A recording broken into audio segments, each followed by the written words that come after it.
Mengenal tradisi manene ritual khas suku Toraja. Berbagai suku dan daerah di Indonesia memiliki tradisi khas yang berbeda-beda. Salah satunya adalah tradisi manene. Tradisi khas suku Toraja ini merupakan upacara membersihkan jenazah para leluhur keluarganya yang sudah berusia puluhan tahun atau bahkan ratusan tahun.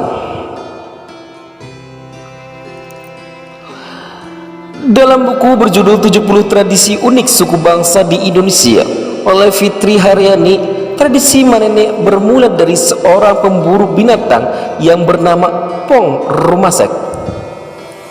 Pada zaman dahulu, Pong menemukan sebuah jenazah yang kondisinya memprihatinkan. Kemudian Pong membawa jenazah tersebut ke rumah untuk dipakaikan baju yang bagus ataupun layak dan dikuburkan ke tempat yang aman. Lalu dari perbuatan Pong itu, ia memulai mendapatkan banyak berkah. Dimulai dari pertanian yang panennya lebih cepat dan hasilnya lebih bagus. Pong pun mulai menganggap bahwa jika menghormati dan merawat orang lain itu akan dibutuhkan, sekalipun orang tersebut sudah tidak bernyawa, namun bisa merawatnya melalui jenazahnya.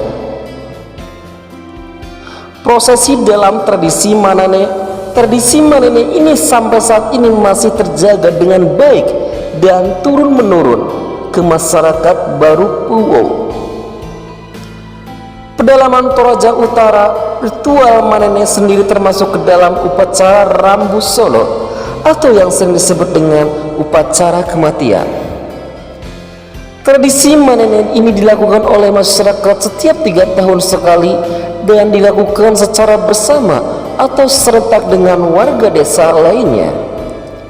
Tradisi ini dilakukan karena prosesi manene yang membutuhkan waktu yang cukup lama, yaitu dengan waktu 1 minggu.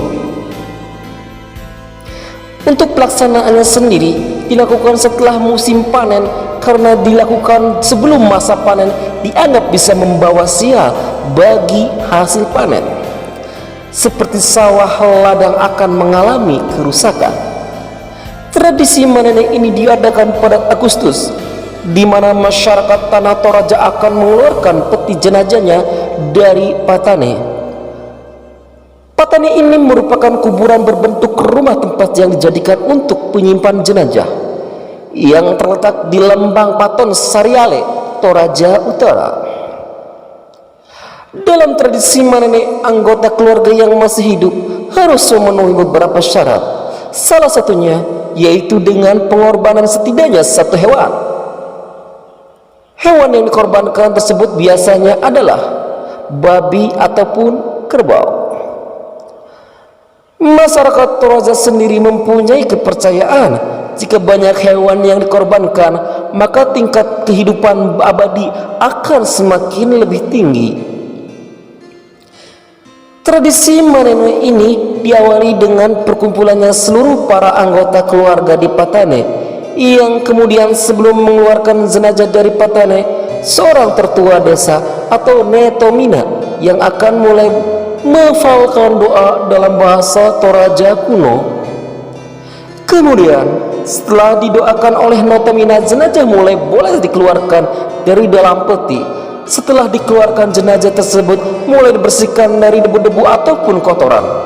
Kemudian jenazah tersebut akan dipakaikan pakaian yang baru yang layak untuk digunakan dan terlihat terapi. Setelah jenazah sudah dipakaikan pakaian yang baru dan sudah bersih, kemudian dimasukkan kembali ke dalam peti jenazah yang baru. Dan setelah proses selesai, jenazah tidak langsung dimasukkan ke dalam patane, namun anggota keluarga biasanya akan menjaga jenazah tersebut di malam harinya. Keesokan harinya barulah pihak keluarga akan memotong hewan dan melaksanakan ibadah bersama. Jika ibadah sudah selesai, kemudian peti jenazah dimasukkan kembali ke patane. Tradisi manene ini masih digelar hingga saat ini karena masyarakat Tanah Toraja meyakini bahwa tradisi ini merupakan penghormatan kepada leluhur yang telah meninggal. Tradisi manene yang dilakukan ini diyakini bahwa para leluhur akan memberi keberkahan pada keluarganya atau kerabat yang masih hidup. Maka tak heran jika dalam tradisi ini banyak wisatawan domestik ataupun mancanegara yang hadir, karena mereka menyaksikan langsung tradisi yang unik ini.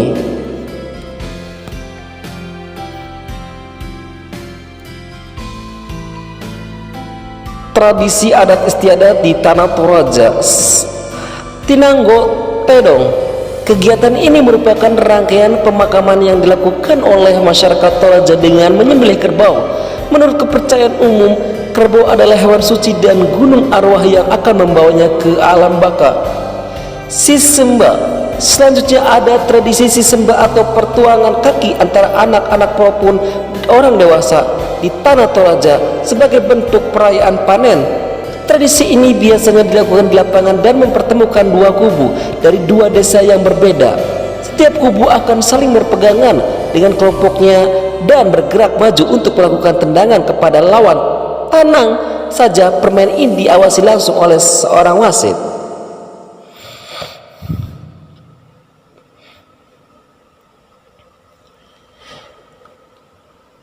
Rambu Solo, salah satu tradisi yang masih dipertahankan hingga saat ini adalah Rambu Solo atau ritual pemakaman untuk orang wafat. Tradisi ini memiliki tujuan untuk mengantarkan arwah menuju kehidupan setelah kehidupan di dunia dengan serangkaian doa dan ritual. Dalam tradisi Rambu Solo akan diadakan pertunjukan seni, adu kerbau hingga kemudian jenazah diantarkan ke tempat peristirahatan terakhirnya. Silaga Tedong. Silaga Tedong merupakan permainan adu kerbau yang masih dilakukan suku Toraja hingga saat ini. Permainan adu kerbau ini biasanya dilakukan ketika ada keluarga yang meninggal, bertujuan untuk menghibur keluarga yang ditinggalkan serta pelayat yang hadir. Silaga Tedong masih merupakan rangkaian acara Rambu Solo. Keseruan dari tradisi ini adalah adu kerbau dilakukan di tanah lapang dan becek. Selain itu, kerbau yang digunakan juga merupakan kerbau jenis tertentu dengan harga mahal. Itulah tradisi adat istiadat di Tanah Toraja yang masih bertahan